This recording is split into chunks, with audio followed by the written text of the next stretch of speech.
नमस्कार, स्वागत है आपका। आपके साथ में हूं अमित गर्ग शुक्ला। कांवड़ रूट को लेकर सहारनपुर और शामली में भी आदेश दिया गया है। कांवड़ रूट की दुकानों पर नाम लिखना होगा। मुजफ्फरनगर के बाद सहारनपुर और शामली में भी आदेश जारी किया गया है। सहारनपुर डीआईजी ने आदेश जारी किया है। सहारनपुर मंडल के सभी कांवड़ मार्गों पर दुकानदार और रेहड़ी वालों को नाम लिखना अनिवार्य होगा। यह आदेश जारी किया गया है। बड़ी खबर हम आपके साथ साझा कर रहे हैं। मुजफ्फरनगर के बाद अब सहारनपुर और शामली के लिए भी आदेश जारी हुआ है। कांवड़ रूट की दुकानों पर अपना नाम लिखना होगा दुकानदार को। मुजफ्फरनगर के बाद अब सहारनपुर और शामली में भी आदेश जारी हुआ है। सहारनपुर के डीआईजी ने आदेश जारी किया है। सहारनपुर मंडल के सभी कांवड़ मार्ग पर दुकानदार और रेहड़ी पटरी वालों को नाम लिखना अनिवार्य होगा।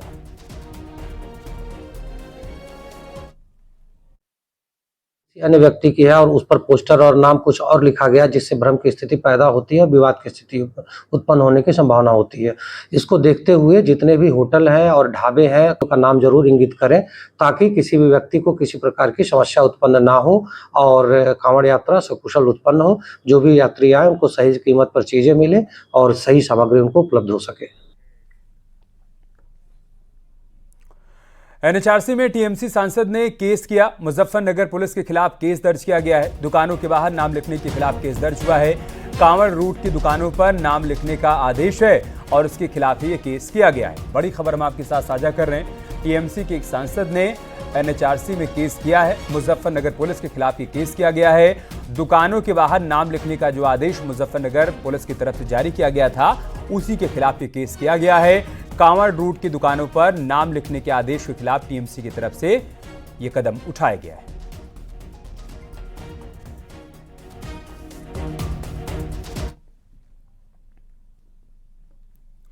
तो कांवड़ यात्रा को लेकर पुलिस के आदेश के बाद सियासत तेज हो गई है। दुकान पर दुकानदार का नाम लिखने के आदेश के बाद अखिलेश यादव ने सोशल मीडिया के जरिए पुलिस के आदेश पर सवाल उठाए।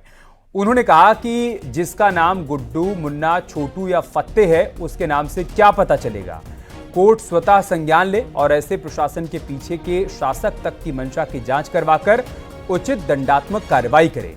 ऐसे आदेश सामाजिक अपराध हैं जो सौहार्द के शांतिपूर्ण वातावरण को बिगाड़ना चाहते हैं।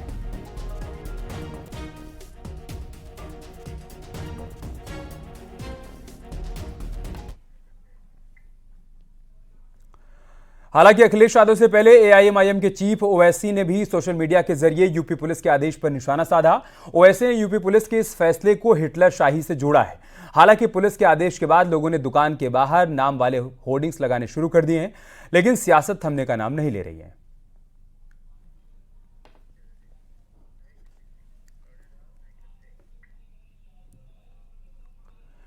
वहीं से लेकर महुआ मोइत्रा ने ट्वीट करते हुए विरोध किया और लिखा कि आगे क्या मुसलमान अपनी पहचान के लिए अपनी स्लीव पर निशान पहनेंगे। अगली बार जब कांवड़ियों या फिर उनके परिवारों को डॉक्टर या खून की आवश्यकता हो तो इनके इलाज के लिए दूसरे कांवड़ियों को ही ढूंढा जाए। यूपी पुलिस ये पूरी तरीके से अवैध और संविधान विरोधी है।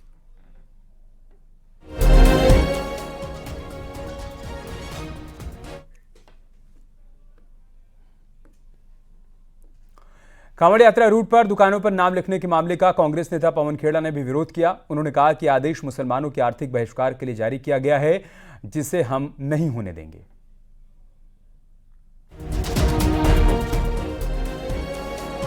नया फरमान आया है कि कांवड़ यात्रा के रास्ते में जितने भी फल सब्जी बेचने वाली रेहड़ियां हैं, स्टॉल्स हैं या ढाबे रेस्टोरेंट्स हैं, ये खाने के ढाबे हैं, तमाम लोगों को अपना नाम बोर्ड पर लिखना होगा।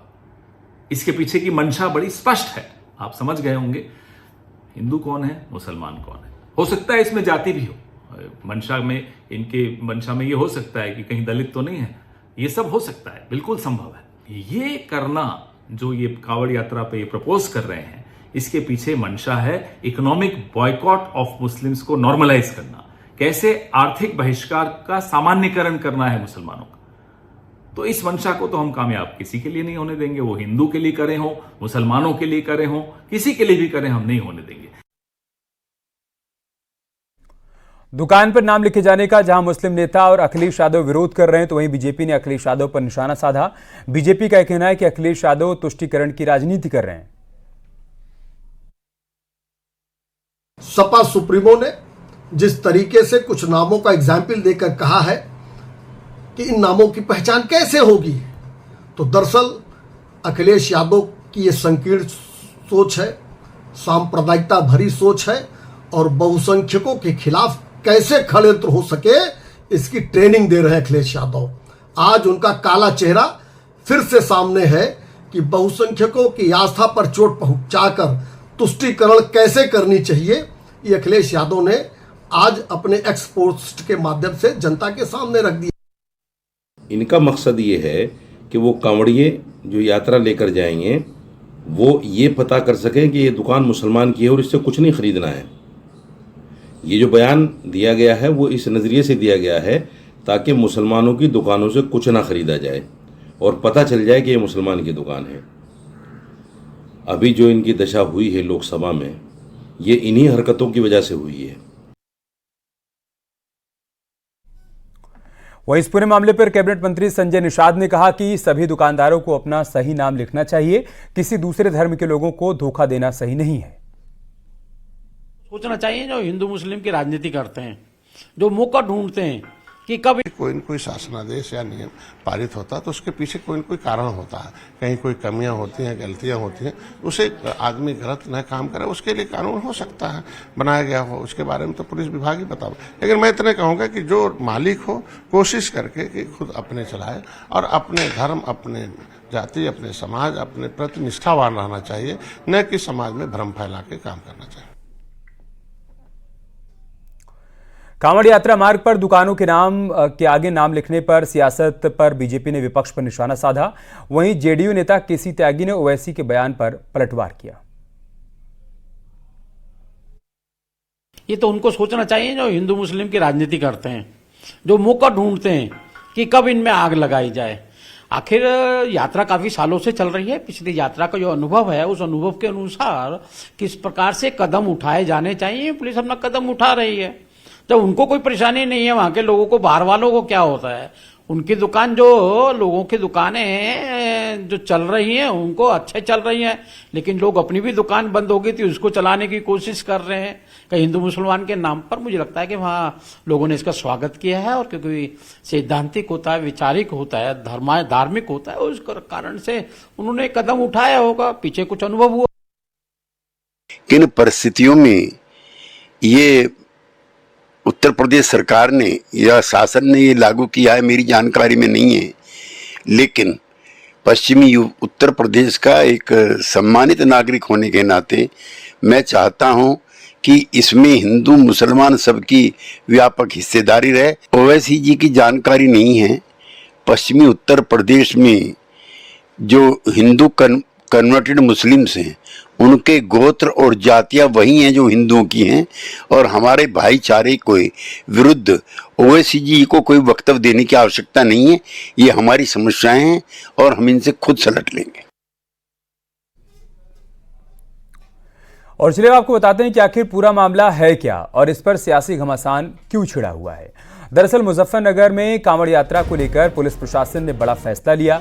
कांवड़ यात्रा मार्ग पर दुकान मालिकों को दुकान पर अपना नाम लिखना होगा, जिससे किसी को कोई कंफ्यूजन ना हो, कांवड़ यात्रा में कोई गड़बड़ी या फिर किसी की आस्था के साथ कोई खिलवाड़ ना हो। इसके लिए प्रशासन ने ये फैसला लिया और उसके बाद से इस पर विवाद उत्पन्न हुआ। तमाम तरह के रिएक्शन आ रहे हैं और सियासत भी हो रही है।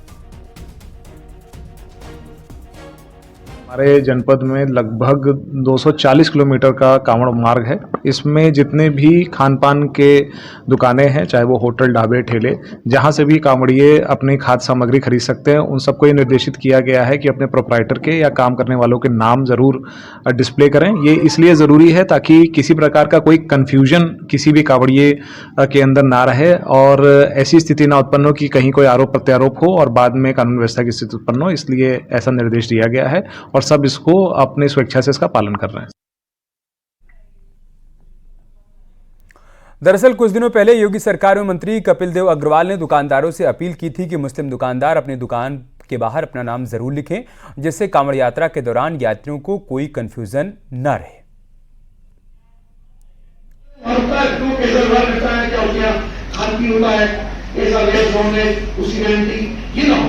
तो कम से कम मुख्यमंत्री निर्देश हुआ है कि अपने नाम के नीचे बार-बार ना लिखे, वो भी और जनता के नाम से, हिंदू के नाम से किसी मुद्दे में डाला हूं, ताकि मैं कंफ्यूजन होता है और बाद में पता लग जाता है, उसके कारण से विवाद बढ़ने की संभावना है। इसको आप सुनिश्चित करें और घर वाले को बोल दीजिए, उसकी मॉनिटरिंग भी इंस्पेक्टर्स के माध्यम से आप करेंगे। तो हिंदू वाला मुजफ्फरनगर जिला प्रशासन के आदेश पर विवाद हो रहा है, लेकिन बागपत के रेहड़ी ठेली और दुकानदारों ने इसका समर्थन किया है। उनका कहना है कि कांवड़ियों की श्रद्धा का सम्मान करते हुए सभी दुकानदारों को अपनी दुकान के बाहर अपने और कारीगरों के नाम लिखवाने चाहिए, ताकि कांवड़ियों को पता रहे कि उसने किसकी दुकान से सामान खरीदा है। इनका कहना है कि बाद में उपद्रव से अच्छा है कि सभी दुकानदार अपनी दुकानों के बाहर अभी से ही अपने नाम लिख दें। मुजफ्फरनगर पुलिस बिल्कुल सही कह रही, क्योंकि दुकानदार अपना नाम लिखेगा तो कावड़िया वहाँ भोजन करेगा, खाना खाओगा, शिकंजी पीएगा, उसे जो भी खाना पीना है उसके हिसाब से मिल पाओगा। कुछ कावड़िया हैं पूछते हैं वे नाम, और बताना चाहिए, अपना आधार भी दिखाना चाहिए उनको। बहुत ही अच्छा काम है। देखो, आस्था के प्रतीक, आस्था के किसी को ठेस नहीं पहुंचानी चाहिए। यह आदमी मेहनत कर रहा, दही तुड़ा रहा, धूप मारा, कोई गड़बड़ हो गया, कोई खाने में गड़बड़ होगी तो उसका पता तो लगना चाहिए किस आदमी ने क्या करा, उसकी पहचान तो होनी चाहिए। आदमी खा गया चलता बना, उसकी हालत बिगड़ी तो जिम्मेदार कौन होगा? बहुत बढ़िया फैसला है। जो प्रशासन आदेश देगा हमें वो ठीक है और मानने के लिए हम तैयार हैं। अगर नाम पूछता है ऐसा कुछ नहीं है जी, और हम है ना भाईचारे में मिलजुल के रहते हैं। और कावड़ तो है ना, देखो साल भर में है ना हर दफ़े है ना चलती है। अच्छा, हम है ना पूरा सहयोग करते हैं कावड़ियों का। अच्छा, और हमें सारे मिलने जुलने वाले हमारे। सोशल मीडिया पर अखिलेश यादव ने पोस्ट किया है। अखिलेश ने मॉनसून ऑफर दिया है। सोशल मीडिया पर पोस्ट कर लिखा है 100 लाओ सरकार बनाओ। ये ट्वीट है अखिलेश यादव का। सोशल मीडिया पर उनकी तरफ से ये ऑफर है, जिसको वो मॉनसून ऑफर बता रहे हैं। कह रहे हैं 100 लाओ सरकार बनाओ।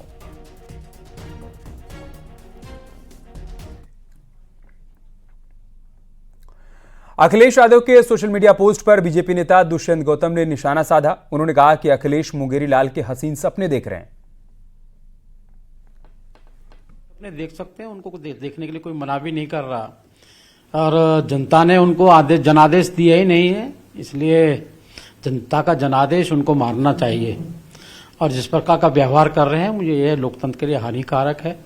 लोकतंत्र इसकी मान्यता कभी भी नहीं देता है, और उनको जानना चाहिए ये भारतीय जनता पार्टी है, ये आपकी पार्टी नहीं है जो भी टूट के चले जाते हैं, आ जाते हैं। अनेकों अनेक कारण होते हैं, स्वार्थ होता है, निजी स्वार्थ होता है, यहाँ सारा एक ही स्वार्थ होता है, भारत माता की जय। इसलिए भारतीय जनता पार्टी बड़े मजबूत तरीके से खड़ी हुई है, और आने वाले समय के अंदर उनको ये बता भी देगी, जो आज सपना देखने का काम कर रहे हैं, उनको ये नतीजे आने वाले समय में मिल जाएंगे। अखिलेश यादव के मॉनसून ऑफर पर बीजेपी ने निशाना साधा। बीजेपी का कहना है कि सोशल मीडिया पर पोस्ट करके राजनीति नहीं चलने वाली है, जनता विकास चाहती है। समाजवादी पार्टी अखिलेश यादव के नेतृत्व में जितने भी विधानसभा लोकसभा के चुनाव हुए, नगर निगमों पंचायतों के चुनाव हुए, उसमें उसे हार का सामना करना पड़ा है। अब 2027 में उनको जनता के रुख का पता चल गया है कि जनता ने मन बना लिया है कि समाजवादी पार्टी और कांग्रेस जैसे अपराधियों को संरक्षित करने वाले दल, तुष्टीकरण करने वाले दल को फिर से हराना है। और ये बात उनके ध्यान में जब आ गई है तो सोचते हैं कि एक्स पर पोस्ट लिखकर, ट्विटर की चिड़िया उड़ाकर वो राजनीति कर लेंगे। लेकिन जनता विकास चाहती है, और विकास भारतीय जनता पार्टी के ही नेतृत्व में संभव है। तो चाहे जितने उटपटांग पोस्ट एक्स पर लिख लीजिए अखिलेश यादव, 27 में आपको हार का ही सामना करना पड़ेगा। और यूपी उपचुनाव से जुड़ी एक बड़ी खबर आई है। आरएलडी को मिल सकती है एक सीट। सूत्रों के हवाले से जानकारी सामने आई है। आरएलडी को बीजेपी मीरापुर सीट दे सकती है। आरएलडी की 3 सीट की डिमांड है, लेकिन सोर्स इस बात की जानकारी दे रहे हैं कि यूपी उपचुनाव के दौरान बीजेपी आरएलडी को 1 सीट दे सकती है, जो कि आरएलडी एनडीए का हिस्सा है। इस वजह से अब ये जानकारी सामने आ रही है कि आरएलडी को 1 सीट दी जा सकती है। हालांकि आरएलडी की 3 सीट की डिमांड है, लेकिन सूत्र जानकारी दे रहे हैं कि 1 सीट की बात मानी जा सकती है।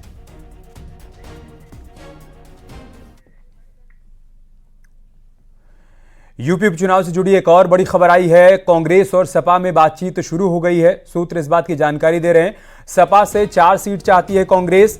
समाजवादी पार्टी 2 सीट देने को तैयार है। फूलपुर, मझवा, मीरापुर और कुंदर की सीट चाहती है कांग्रेस पार्टी। सूत्र इस बात की जानकारी दे रहे हैं, लेकिन साथ ही साथ ये भी जानकारी मिल रही कि समाजवादी पार्टी 4 नहीं बल्कि 2 सीट कांग्रेस पार्टी को देना चाहती है।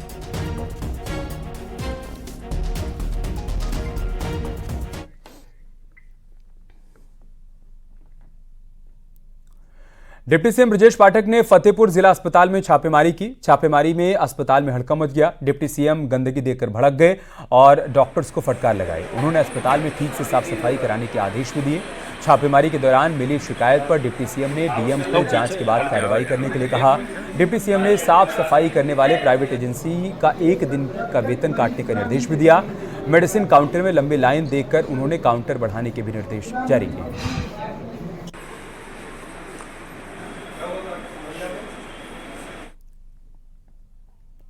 इससे पहले डिप्टी सीएम रायबरेली भी पहुंचे थे। रायबरेली पहुंचे डिप्टी सीएम ब्रजेश पाठक ने बछरावा सीएचसी का निरीक्षण किया। बछरावा सीएचसी को लेकर डिप्टी सीएम को कई शिकायतें मिल रही थी, जिसके बाद बिना किसी को बताए वो सीएचसी पहुंचे और अनियमितता की जांच की। इस दौरान उन्होंने डॉक्टर और स्टाफ की हाजिरी भी चेक की, दवाओं का स्टॉक चेक किया। ब्रजेश पाठक की छापेमारी के बाद विभाग में हड़कंप मच गया। डॉक्टर्स को सामने खड़ा करके उन्होंने हाजिरी ली। इस दौरान 11 डॉक्टर और स्टाफ गैर हाजिर मिले, जिसके बाद ब्रजेश पाठक ने अधिकारियों को फटकार लगाई और गैर हाजिर स्टाफ और डॉक्टर का 1 दिन का वेतन काट दिया। हरीश शशिकांत जी सर।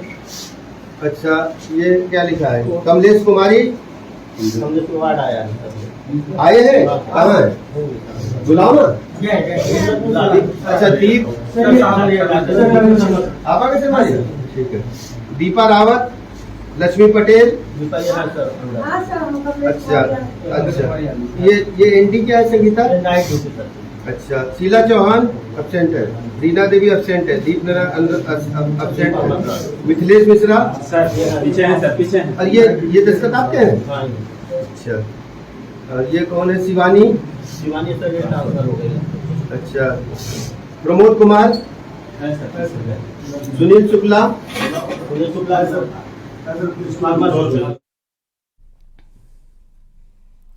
दिल्ली में बीजेपी शासित राज्यों के सीएम और डिप्टी सीएम की मीटिंग होगी। 27-28 जुलाई को पीएम मोदी की अगुवाई में दिल्ली में बैठक होने वाली है। इसमें राज्यों में चल रहे विकास कार्यों की समीक्षा की जाएगी। साथ ही लोकसभा चुनाव परिणामों पर भी चर्चा होनी है। ये बड़ी खबर सामने आई है। 27-28 जुलाई को दिल्ली में बीजेपी शासित राज्यों के सीएम और डिप्टी सीएम की बैठक होनी है। प्रधानमंत्री मोदी की अगुवाई में दिल्ली में बैठक होगी और इसमें राज्यों में चल रहे विकास कार्यों की समीक्षा की जाएगी। साथ ही साथ लोकसभा चुनाव परिणामों पर भी चर्चा संभव है।